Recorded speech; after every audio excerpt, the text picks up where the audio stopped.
Good evening and welcome to NTD News. I'm Stephanie Cox. Here are today's top stories. President Trump restates his vow to remove troops from Iraq. He highlights major oil deals Iraq has underway with U.S. companies, and he hopes for the day when the country can defend itself. The U.S. reimposed an arms embargo on Iran. That's because the Middle Eastern country breached rules of a 2015 nuclear pact. Former White House advisor Steve Bannon has pleaded not guilty and is on a $5 million bond. He was recently arrested and charged with defrauding donors of a $25 million wall construction project at the southern border. A Portland resident whose business was almost set on fire tells us how the riots in the city are affecting his community. Wildfires are scorching California amid a 2-week heat wave. The governor has imposed a state of emergency. And an accident at a giant glass-bottom slide in northeastern China left one dead and others injured. But it's not the first time the country's glass slides and walkways have failed.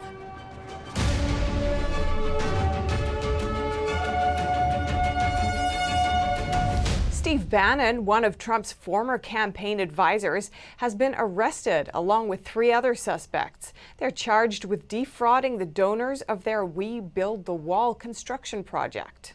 Steve Bannon and 3 other organizers of We Build the Wall are facing charges of conspiracy to commit wire fraud and conspiracy to commit money laundering. According to the DOJ, Bannon allegedly diverted hundreds of thousands of dollars away from funding meant for the construction of a private wall along the southern border. President Trump said he knew nothing about the project. When he found out, he did not approve. I said, this is for government, this isn't for private people.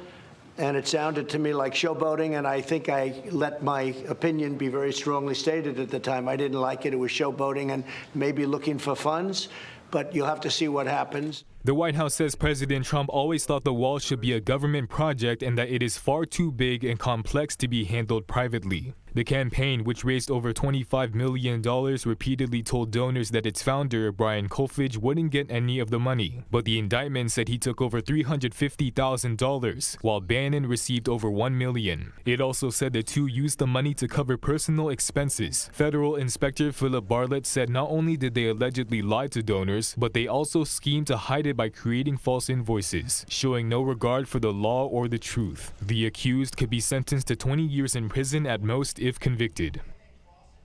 After he was arrested, Bannon pleaded not guilty and was released on a $5 million bond.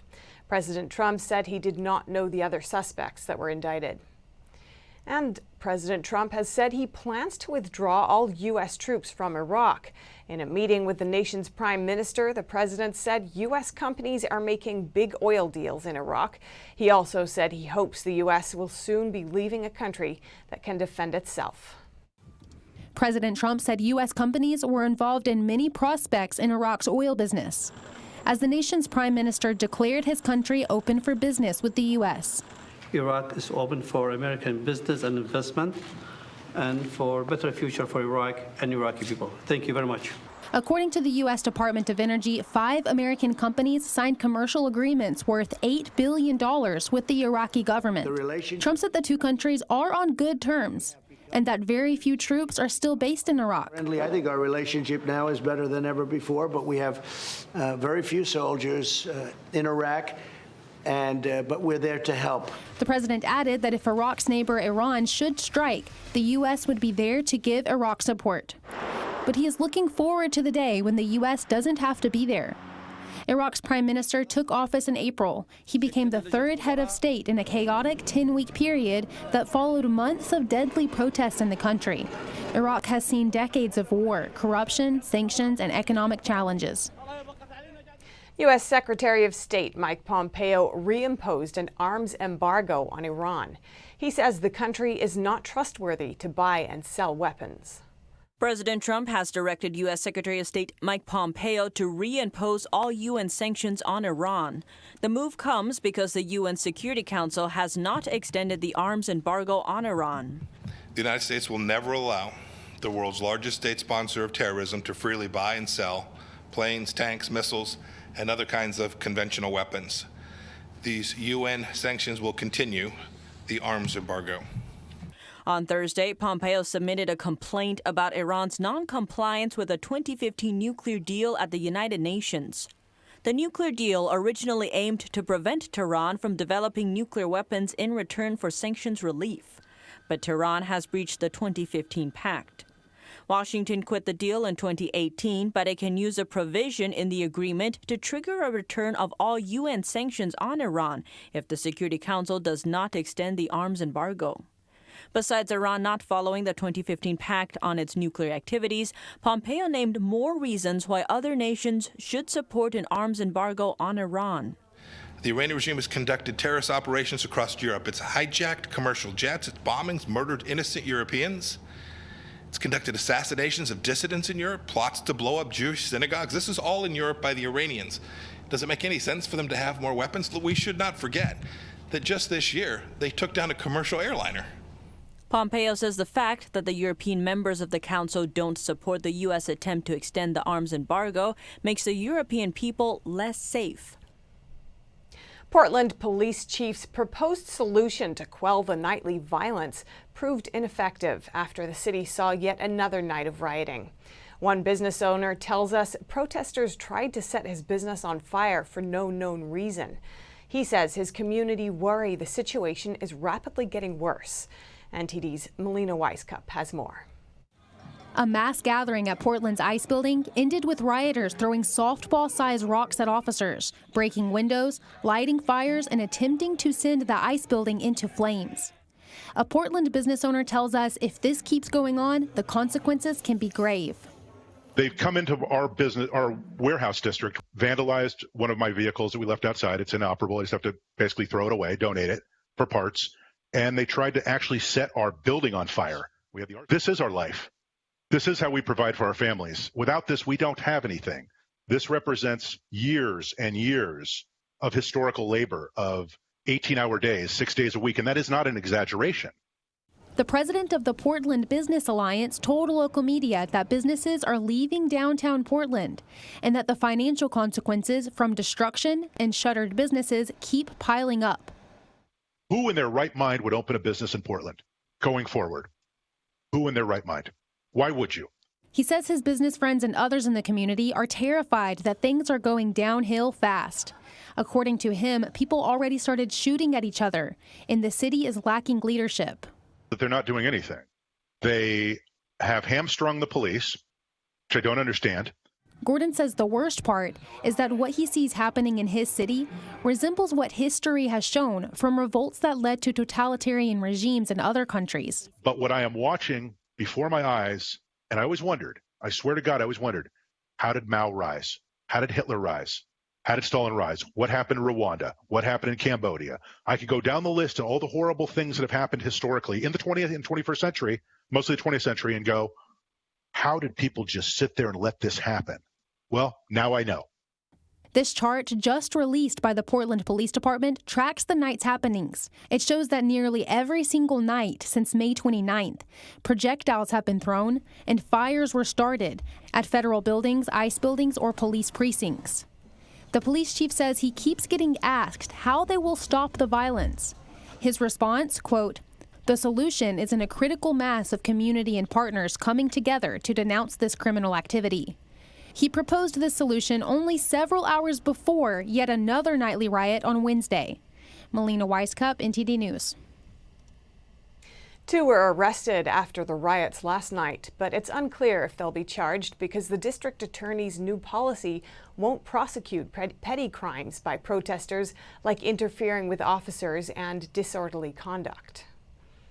And Kamala Harris is now the Democratic nominee for vice president. Her acceptance speech and others' remarks talked of dismantling racial inequality in America. Some high-profile guests showed open support for Black Lives Matter. NTD's Kevin Hogan has more on night 3 of the DNC. And speaking these words, I accept your nomination for Vice President of the United States of America. In Harris's acceptance speech, she said Biden will bring the country together to face and dismantle racial injustice. She said there is no vaccine for racism and did not explain how she would handle it. Former President Obama says he's confident Biden and Harris can manage the pandemic well based on Biden's actions during past outbreaks. They will get this pandemic under control, like Joe did when he helped me manage H1N1 and prevent an Ebola outbreak from reaching our shores. In late January, Trump suspended travel from China to slow the spread of the virus, despite the World Health Organization arguing against the travel restrictions. Right after the ban was announced, Biden accused Trump of being xenophobic in his response to the outbreak. Biden's campaign denied accusations that he was referring to the ban itself. On April 3rd, Biden's campaign said he supports Trump's travel ban. 3 politicians who spoke at the convention on Wednesday alluded to the Black Lives Matter movement. One reference was subtle, whereas former Secretary of State Clinton's was undisguised. Vote for law enforcement purged of racial bias that keeps all our streets safe. Vote for justice for George Floyd, Breonna Taylor, and Ahmaud Arbery, because Black lives matter. Senator Warren spoke from a classroom in Springfield, Massachusetts, where blocks reading BLM were on display in cubbyholes behind her. Biden will speak on night 4 of the DNC, where he is expected to accept his nomination. Kevin Hogan, NTD News. The Army says it's looking into 2 soldiers who appeared in a video for the Democratic convention. It says wearing a uniform to a partisan political event is prohibited. The U.S. Army says it's investigating 2 uniformed soldiers who appeared in a video during the virtual Democratic National Convention. It raises concerns the military is being politicized ahead of the November election. During Tuesday's virtual roll call, each state and territory used a background that was symbolically important to them. The 2 delegates from American Samoa appeared in front of 2 U.S. Army reservists in uniform. The territory has the highest military enlistment rate in the United States. The Army said in a statement, wearing a uniform to a partisan political event like this is prohibited. It also wrote, the Army follows the Department of Defense's long-standing and well-defined policy regarding political campaigns and elections to avoid the perception of DoD sponsorship, approval, or endorsement of any political candidate, campaign, or cause. A DNC spokeswoman said the appearance was an oversight, and the Democratic Party platform said Democrats believe that healthy civil-military relations are essential to democracy. Earlier this year, the Defense Department reminded troops to remain apolitical while carrying out official duties. Vice President Mike Pence says the 2020 election isn't about whether America will lean more red or more blue, but whether America remains America. Vice President Mike Pence speaking in Wisconsin, marking his 5th visit to the state this year. He asked where Democratic presidential nominee Joe Biden was, saying Biden hadn't visited the state in almost 2 years. Biden's last in-person campaign stop in Wisconsin was in October 2018. The Democrats canceling their in-person national convention in Milwaukee due to the pandemic. Our economic recovery is on the ballot. But there are also things more fundamental and more foundational to our country as well. Pence asked voters to reject the liberal trade agenda of Joe Biden and Kamala Harris. He said that American workers deserve better. I believe the choice in this election is whether America remains America. Pence noted that Joe Biden mocked the idea that China was an economic threat to our country. He quoted Biden as saying China was not competition. He said this was difficult to understand given the previously huge U.S. trade deficit with China. President Trump won Wisconsin in 2016. Still to come, even though the city is opening up, some businesses continue to shutter in New York City. Retail outlets have yet to open some locations. And wildfires are scorching California amid a 2-week heat wave. The governor has imposed a state of emergency. Find out more when we return.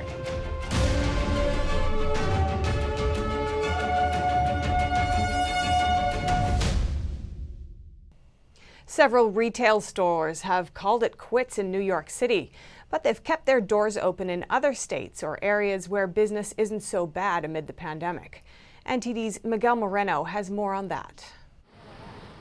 New York City is slowly loosening up its tight social distancing measures, a hopeful sign for store owners. But retail chains like Kate Spade, JCPenney, and restaurants have yet to open up some of their locations in the city. Some, like JCPenney's store in Manhattan, are permanently closed. John Boyd Jr. of the Boyd Company, a business location consulting firm, says in Manhattan the revenue stream has stopped. You have vacant office buildings. You have no tourism into the city. So the revenue streams that retail and hospitality and restaurants depend upon, all of that has been turned off.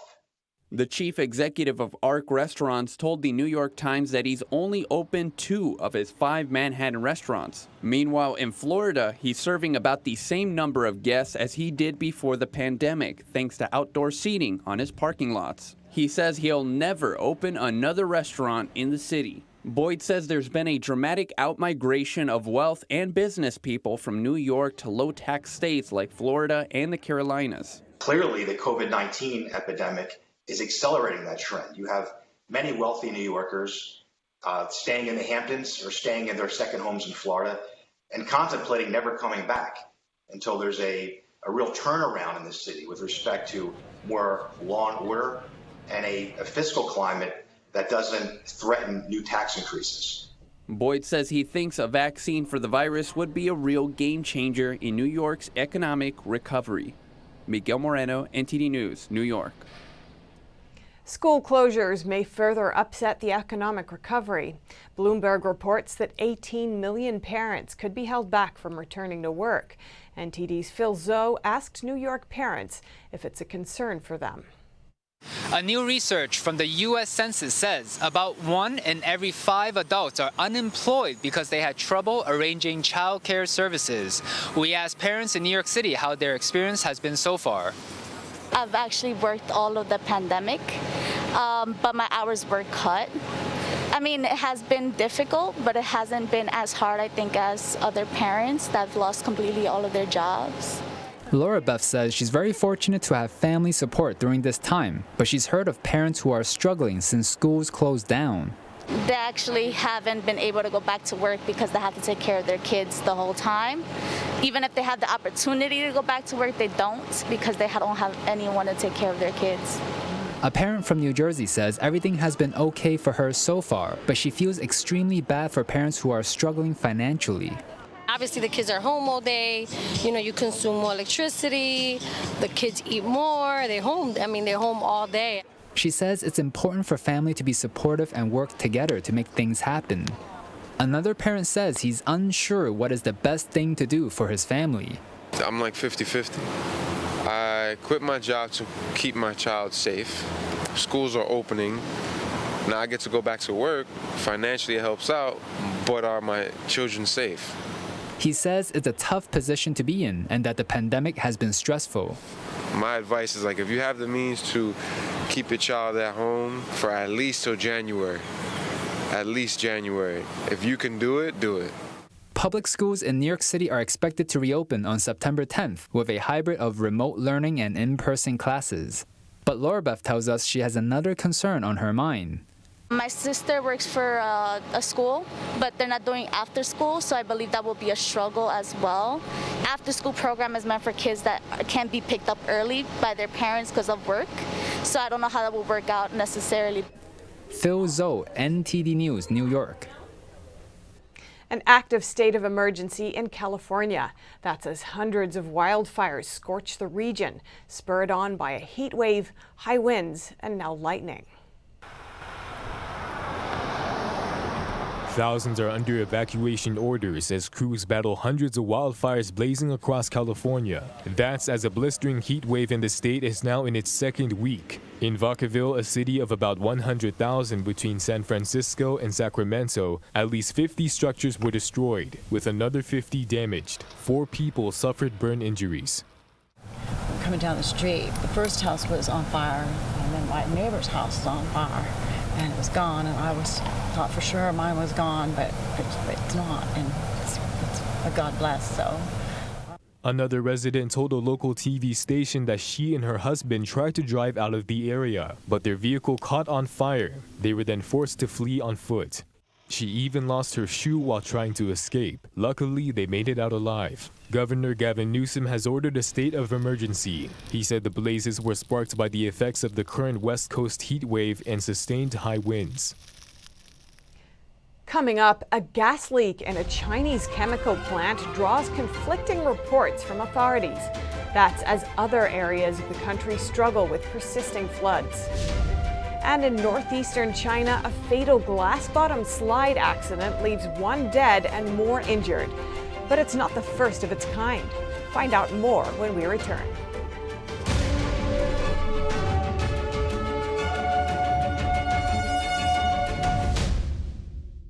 A poisonous gas leak inside a chemical plant in China's southwest. People were seen fleeing the area as black fog and a pungent smell filled the air. But authorities have released conflicting reports. NTD's Tiffany Meyer brings us more.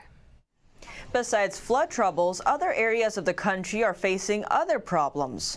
According to Chinese media reports, a poisonous gas leak inside a chemical plant in southern China's Sichuan province filled the air with a pungent, unpleasant odor Thursday morning.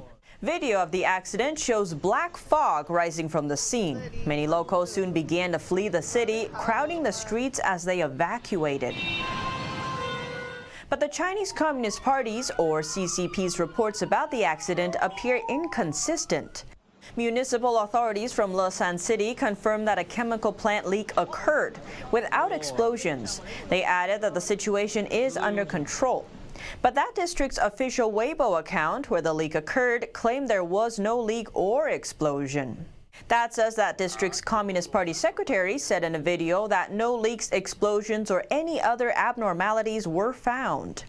Authorities also said the pictures and videos showing the incident are fake. They told local media that after testing, they found that no gases in the air exceeded standard levels. They rejected the claims of an explosion and announced what they called rumors spreading online. An accident at a giant glass-bottom slide in northeastern China's Liaoning province caused one death and multiple injuries. But the accident isn't the first problem China has had with this kind of slide. The accident happened on Wednesday at the Huguxia scenic area. Tourists were sliding down the glass slide when a heavy downpour suddenly began. According to Chinese media, tourists on the half-mile-long slide were sliding too fast due to the heavy rainfall and bumped into each other. The cause of the accident is still under investigation. In recent years, glass-bottom slides and corridors in sightseeing places has become a trend in China, but the quality remains a problem. Since 2017, authorities have investigated glass-bottom slides in at least 6 provinces. Many of them were later ordered to close. In March of last year, all glass-bottom slides in Hebei province ceased to operate, citing renovation. According to Chinese media, in 2015, in a glass-bottom corridor on Henan province's Yuntai mountain cracked after a tourist dropped his stainless steel water bottle while walking on it. Last year, a similar accident struck the Fozilian scenic area in Guangxi province. There, a glass-bottom slide smashed through the fence, resulting in 1 death and 6 injuries. Also last year, at Qingdao City's Level 0 scenic area in Shandong province, 2 large glass panels fell off the glass-bottomed walkway. The 2 children standing on the panels nearly fell into the ocean. Beijing-based scholar Xu Zhangren responded on Wednesday to an invitation from Harvard University to serve as a research scholar for 1 year at the Fairbanks Center for Chinese Studies. This after she received the notice to unemployed persons, which means she was officially fired by Tsinghua University in Beijing. She was a professor at the law school of this university. Since the outbreak of the CCP virus in China, he has published articles criticizing the Chinese Communist Party and its leader Xi Jinping, describing Communist China as becoming a lonely boat on the ocean of world civilization. Last month, he was arrested on grounds of prostitution, which he has denied. He accused the CCP of persecuting him and hired lawyers to fight for his rights. Police officers visited him the next day after he entrusted the lawyers. The police asked Xi and his lawyers not to talk to foreign media to avoid being hyped. The Fairbanks Center for Chinese Studies at Harvard University is a postgraduate research center and one of the most renowned institutions for China study. It is unknown if the CCP will let Xi out of the country. Former Hong Kong legislator Lung Kwok Hung, also known as Long Hair, says an Orwellian reign of terror has descended on his city. And it's shocking to many Hong Kongers just how quickly the changes come, including a new climate of self-censorship. Even doing an interview like this one under the national security law could mean arrest. Here's an excerpt from his conversation with American Thought Leaders host Jan Jekielek. Do you see, you're saying we're heading gradually into an Orwellian 1984 type society. First of all, do you expect that the press freedom will be hit? I'm not saying that Hong Kong is in a totalitarian society now, but the self-censorship, if you go through the details and articles of the state security law in Hong Kong, you feel chilling. So what will you do? You will say that, should I say that or should I not say that? You know what I mean? It's a self-censorship. So that's like if I talk to you just right now, if bear in mind I said maybe something I said will make me into troubles, of course, I'm concerned. And then I will try to not saying something that I think it will make me in a very, very devastated situation, though. That is, that is the, if you read the novels of George Orwell, Animal Farm or 1948, hey, Big Brother is watching you. So, you know what I mean? That is it. Compare, I think it might be a very strange feeling for the Hong Kong people when they watch the movie or read the literature, or when they watch the news that in somewhere, in some place, in some times, some of those dissidents were arrested and persecuted. But now it happened it began to happen in Hong Kong. You know what I mean? For a lot of Hong Kong people, they will never think of Jimmy like such a figure will be arrested and harassed openly. It's like a show. 200 strong policemen marching into a media group, and they search. It's a show to the whole world and Hong Kong people that they are, the Hong Kong government is really reckless and powerful. So it's just like you kill the mobs and the gangsters. They need to kill people on the street in order to threaten the people. You know what I mean? You can watch the full interview on the American Thought Leaders channel on YouTube or on our website, ntd.com. And up next, the jobs recovery stumbles this week with new unemployment claims topping 1 million again. We look at how school closures may make it difficult for parents to get back to work. And Blackberry phones are coming back with Android systems and 5G capability. A new startup will debut the new phones next year. More on that when we return.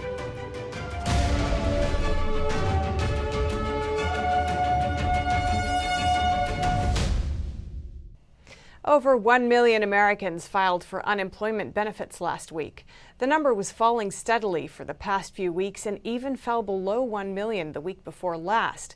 But continuing claims fell by over 600,000, which is a better indication of overall unemployment. The Labor Department says unemployment claims rose to a seasonally adjusted 1.1 million last week, after breaking below 1 million a week earlier. Economists polled by Reuters predicted only 925,000 jobless claims, with Thursday's figures disappointing those hopeful forecasts.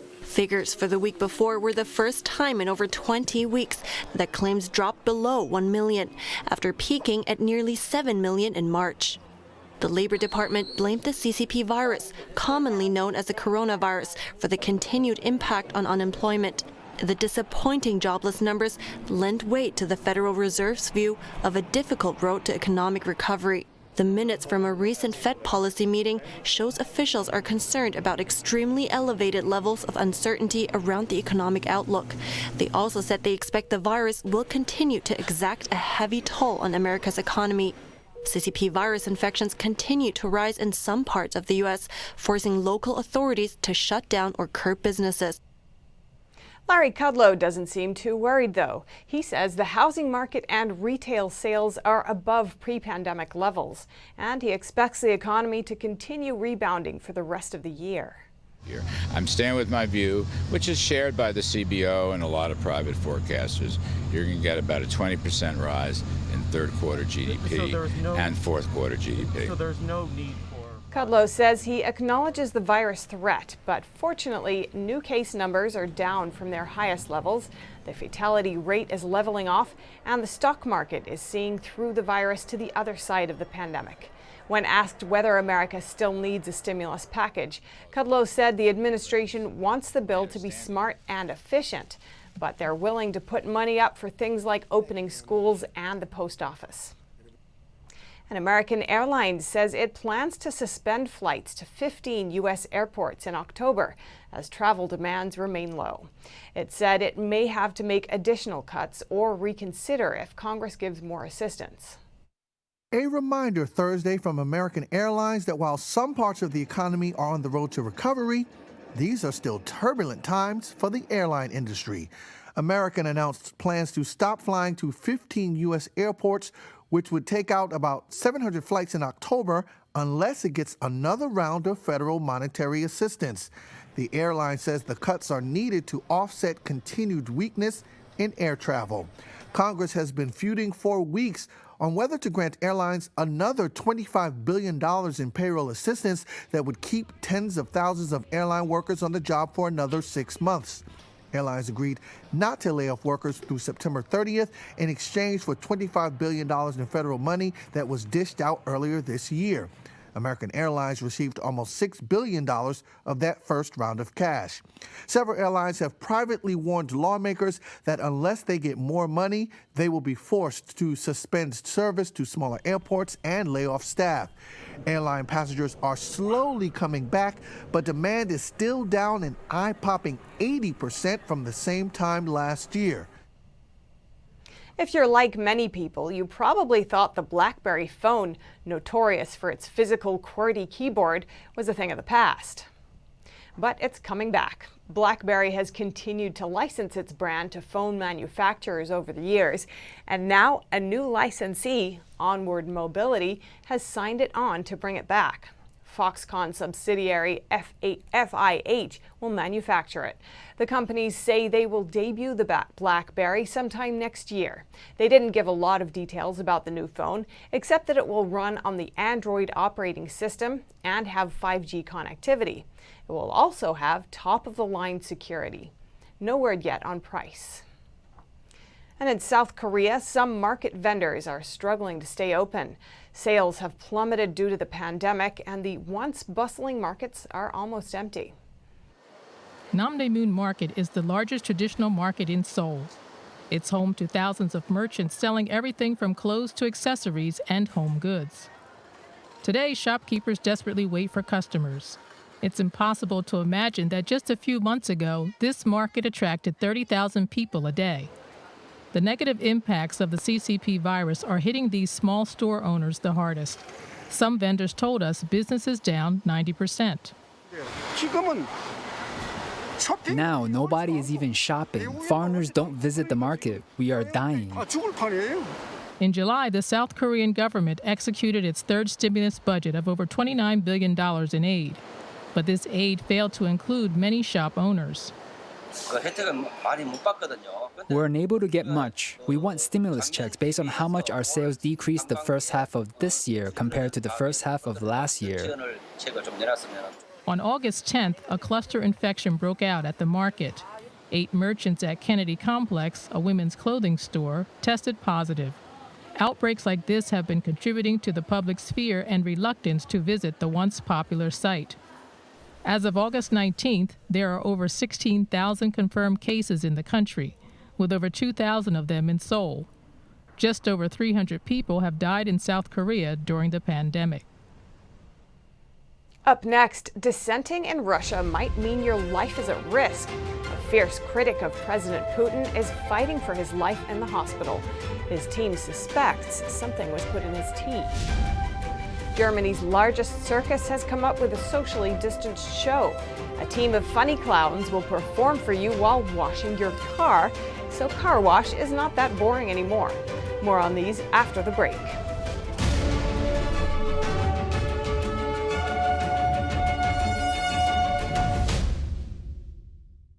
Over to Europe, a Putin critic and anti-corruption campaigner is unconscious in a Russian hospital. His team suspect his tea was laced with poison. This is not the first time the Kremlin opponents were opposed or fell ill. NTD UK's Neil Woodrow will bring us more news from Europe. Thanks. Welcome to our UK newsroom with UK and European news. Russian opposition leader Alexei Navalny is fighting for his life in a Siberian hospital. His aides believed he was poisoned. A fierce critic of President Putin, Navalny started feeling sick on a flight to Moscow. He is said to be in a coma.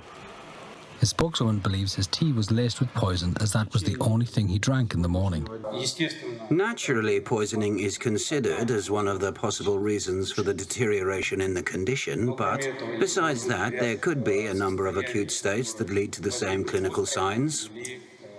Navalny's spokeswoman said doctors were initially ready to share any information. Doctors now claim the toxicology tests are delayed. Navalny's wife, Yulia Navalnaya, arrived at the hospital with a doctor seeking to transfer him, but hospital doctors refused to provide information on his condition. His wife also refused to let authorities confiscate Navalny's belongings. There is a long history of Kremlin opponents being poisoned or falling ill. Even some exiled dissidents were poisoned, including Alexander Litvinenko, who died in London in 2006 after drinking tea laced with radioactive metal.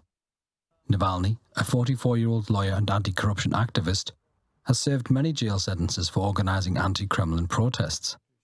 Russia will hold regional elections next month, and Navalny and his allies have been working to increase support for candidates they back. The Kremlin wished Navalny a speedy recovery. A judge has sentenced Hashim Abedi to a minimum 55 years for murdering 22 people in a 2017 terror attack at an Ariana Grande concert. The court ruled 23-year-old Hashim helped his brother Salman plan the attack. Salman Abedi died after detonating the suicide bomb. The judge told Hashim he would serve the full term before even being considered for parole, and he might never be released. And education in the UK. Students who wrote BTEC exams to get into diploma programs will have to wait a little longer to learn their results. Grades were due out Thursday, but Wednesday night the company that administers the test, Pearson, said they needed to do some recalculations. It relates to problems with other entrance tests. Last week, a new algorithm for A-levels needed to enter university downgraded results for almost 40% of students. Under pressure, the government ditched the exams entirely. Students will now receive grades that their teachers had predicted for them based on past performance. The new process will also be applied to GCSE tests that students take in the middle of high school. Pearson said that given the change, it would also adjust BTEC scores. The Swiss government rejected a proposal to appoint Supreme Court judges by lottery. The government says it would make the court appear less legitimate. But a referendum campaign seeking to reform the system says Supreme Court judges are members of political parties. They rely on their party to be elected, potentially exposing them to political pressure. In the current system, parties nominate candidates and both houses vote on them. Judges seek re-election every 6 years. Campaigners think a lottery is more democratic. Food giant Nestle is launching a plant-based tuna alternative in Switzerland this month. Called Garden Gourmet, it's made with pea protein and will be available in the cold aisle. The tuna is the group's first plant-based seafood to hit the market. Soy-based burgers, mincemeat, sausages and chicken nuggets are already available. In America, plant-based meat products sell less than their animal-based counterparts in terms of market size. Meat alternatives like Beyond Meat and Tofurkey were up nearly 265% in the 9 weeks ending May 2nd year-on-year. That represents $26 million. Meanwhile, fresh meat sales increased 45% or $3.8 billion. Many American food companies source their pea protein from China, a fact that could affect popularity as consumers become more wary of products from China. Moving on, Germany's largest circus has come up with a socially distant show that also cleans your car. The Circus Krone is usually very busy in summer with shows at its Munich headquarters, tours throughout the country and beyond. But now things are different, and the circus has come up with something new. So the idea just came about that we would do a car wash with clowns. Not a professional car wash, but definitely they laugh. Around 20 clowns and artists entertain visitors in a 300-foot-long car wash. It goes around for about 15 minutes and the car's pushed through with pure muscle power. In addition to the funny clowns, the vehicle is actually cleaned, even if not quite as thoroughly as in a professional car wash. So far, there has always been very good feedback, and we are very, very proud of an idea because, in the end, during this time, I think you just have to laugh a little, and that's what circus is. Just have fun. At the exit of the car wash, visitors pass the lion enclosure and various artists and fire breathers from the circus. Since the audience never leaves the car, the experience is completely COVID-19 compliant. That's all for today. Thanks for watching. Back to New York. Thanks, Neil. And up next, a nasty hurricane season predicted for the Atlantic. Forecasters could even run out of storm names. And Orlov trotters, the pride of Russia. We take a look at 2 stud farms running since the 18th century and why their horses are so prized. That and more after the break.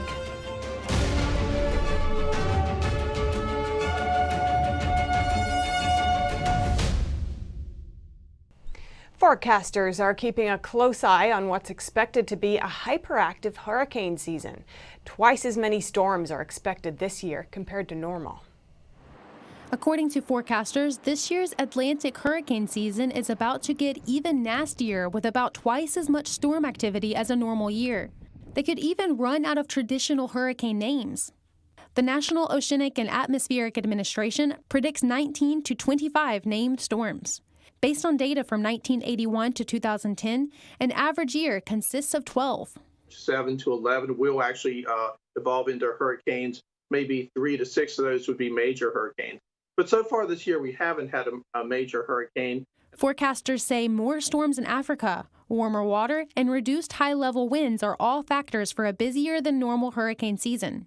Scientists are using a fleet of satellites to help them predict a hurricane's path 3 to 7 days ahead of time. We have higher resolution imagery. That's kind of like your digital camera that you use at home. We get sharper pictures, and that gives us a better starting point for making our forecast. We can see more precise where a storm is. In a normal year, about 90% of storm activity comes after August 6th. So far this year, there have been 11 named storms. Only Hannah and Isaias this year have developed into hurricanes. There are 21 names assigned to a hurricane season. If there are more than 21 storms, meteorologists turn after Wilfred to the Greek alphabet. There were 28 named storms in 2005. 2 stud farms in Russia's southwest are keeping the tradition of breeding a fast-trotting horse named Orlov trotters. The breed is considered the pride of Russia, and they were first bred in the 18th century. 2 stud farms were founded by a favorite count of Empress Catherine II back in the 18th century. Count Alexei Orlov began breeding horses after returning from the Russian-Turkish War. First of all, Count Orlov decided to breed horses of the carriage type, in other words, trotters, so that a person would feel comfortable in a carriage when he's driven by a horse. Orlov trotters became known for their smooth gait, speed, and stamina, but they also inherited a fast trot, which made them particularly well suited for harness or carriage racing. Work at the stud farm begins early in the morning with a checkup. Then the trotters are harnessed to carts and methodically, circle by circle, they practice their ride to keep the rhythm and tempo. This rider's assistant explains that racehorses run with a natural gait, which is much easier for them, but not for trotters. For trotters, this is not natural, but artificial, and therefore more attention should be paid to this, so that the horse does not forget to run smoothly, placing their legs correctly. The farm pays special attention to the purity of the breed.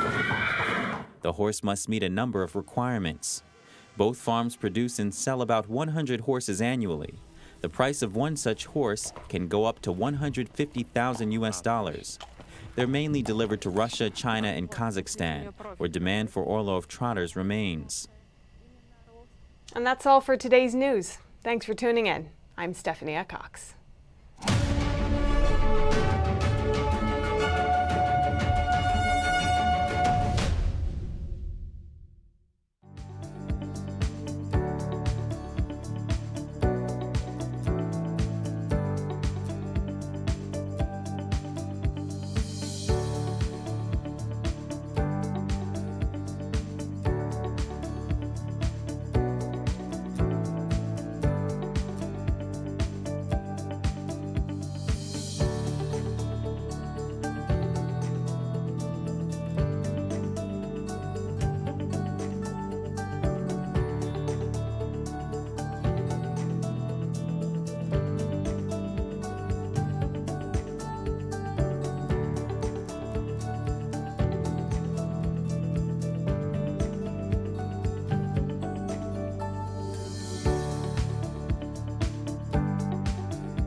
Besides flood troubles, other areas of China are facing other problems. An oil tanker collided with a cargo ship near Shanghai in East China, a poisonous gas leak inside a chemical plant in the southwest, and an accident at a giant glass-bottom slide in the northeast.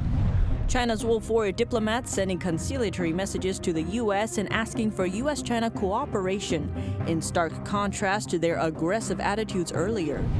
Chinese students who returned home after graduating overseas are now an important target for the Communist Party. Authorities are actively tracking their information. And a media company is being investigated by U.S. authorities for defrauding donors.